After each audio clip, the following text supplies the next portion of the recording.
On to the servo saver. There are a couple things I like to point out on this that ain't just bolting it together. First thing is I use the aluminum steering arm. I never broke the plastic one when I was testing the car. It does seem pretty strong. But one thing you also want to consider with it being plastic, not only is a risk of breaking, but it also is going to have more flex than the aluminum one, which is going to make your steering a little bit less consistent with how much, depends on how much this flexes or whatever. So the aluminum one is definitely a good option. The second option I use is the hard servo saver spring. The one that comes with the kit's actually pretty soft. I mean, I can squeeze it down with my hands. Generally, that's way too soft, whereas the hard one, I can hardly even get it to move. You don't want that servo saver kicking back on you in any way through normal driving. I mean, if it kicks back when you're in the corner because the servo saver is too soft, it's just basically going to redirect your car to the right or left, whichever way you're cornering. And you don't want that. You only want your servo saver to ever move in any way is if you hit something hard or you're crashing. Alright, so to start assembling here, drop this O-ring in here.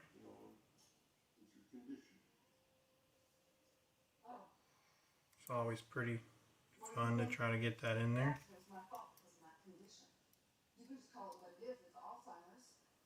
There we go.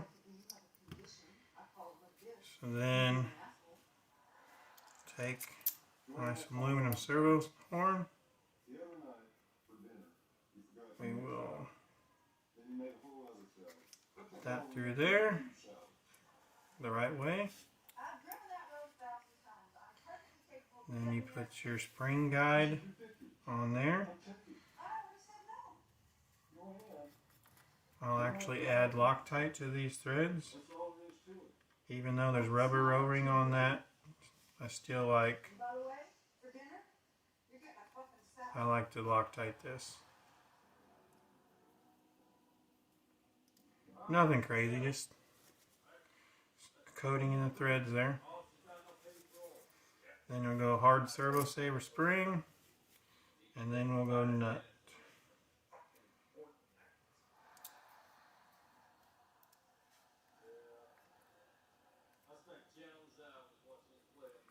Now, it is kind of tricky to get this started.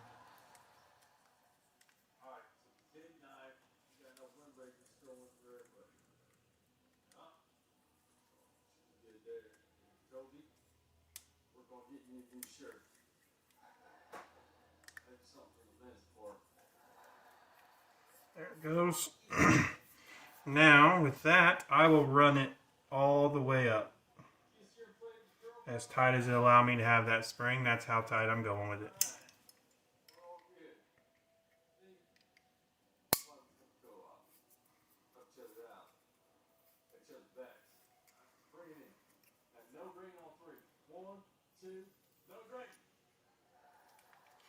I'm sure you could run it looser, but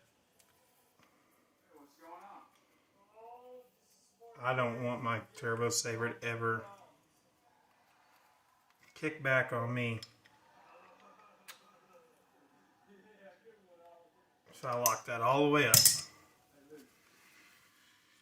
It still gives you a servo saver because it can't tighten all the way down, so you still have a spring there, but it is extremely tight, so you're only going to ever get that thing to move if you're actually in your crashing situation. It'll never kick back on you when you're driving, and that's what you want. Next thing, these screws that come with this to bolt this on are too long. So I will switch those out for some shorter ones.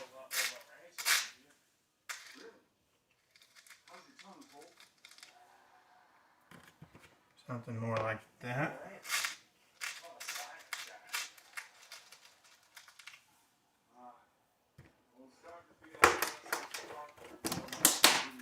What happens is you use these long ones, they screw so far down in there that then you can't even get, once the screw's all the way down in there, you can't get your hex driver on that because the screw goes all the way down through.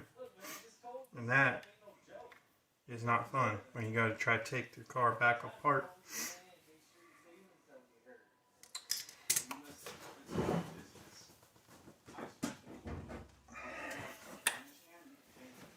I'm going to clean those screws because I want this Loctite to be super strong, because this is not something that I usually will ever take apart through the whole life of the car. The only reason I would ever take this apart would be if I broke one of these pieces or something. Then I would take it apart to replace it, but other than that I wouldn't. So then you're going to put this up in here,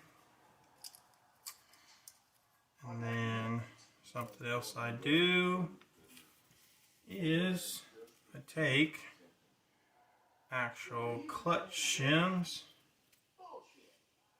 That's what those are, and I put one clutch shim on the top side of that nut. A 0.2 clutch shim to be more specific. So they make them 0.1, 0.2, and 0.3. That's 0.19 is what that says. So that's one. See, that's only 0.07. That's not what we want.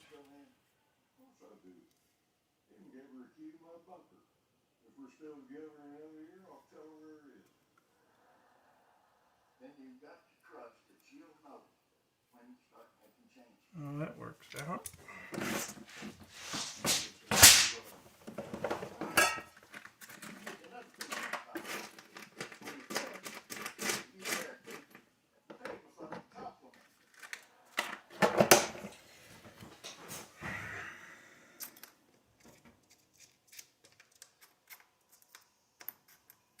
You gotta be kidding. Alright, well I'm gonna have to use 2.1 shims because I only have 1.2 route that I can find right now for some stupid reason.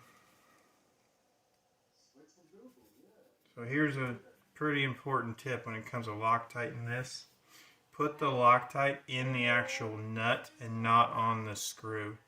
Because if you put it on the screw and then you put it down through here and you go to bolting this together, the Loctite will actually spew around outside of this nut, and then it gets into there, and then it dries, and then your steering is all bound up.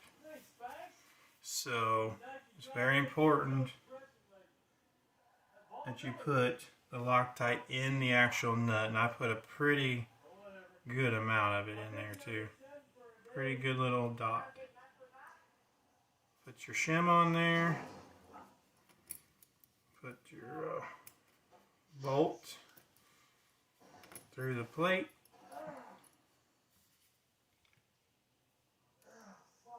And then just bolt plate down. Make sure you watch that shim and make sure it actually goes. That's a 3mm. Make sure it actually goes down on there where it's supposed to be.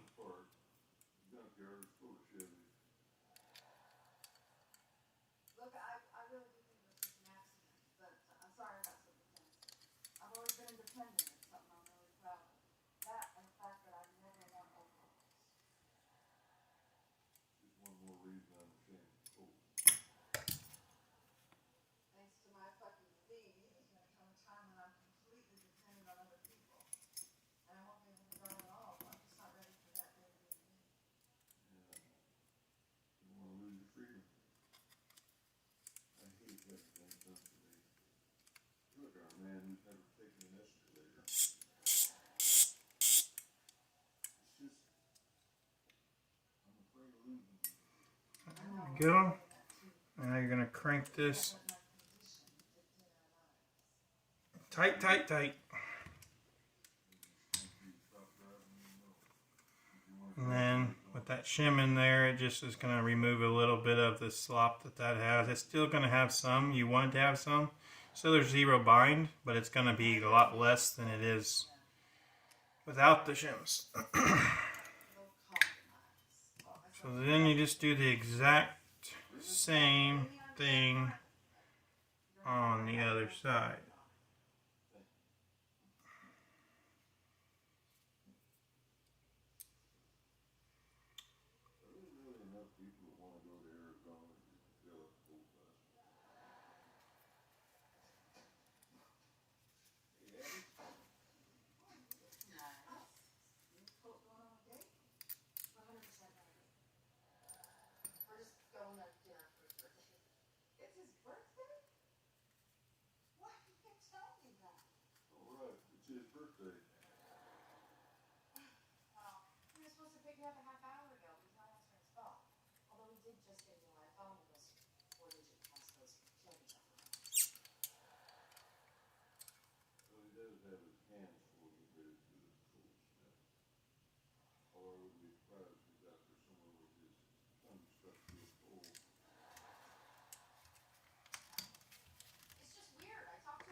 It makes for really hard to get it back apart, but you won't ever have a failure during a race, and that's the most important thing. So that is a perfectly built servo saver.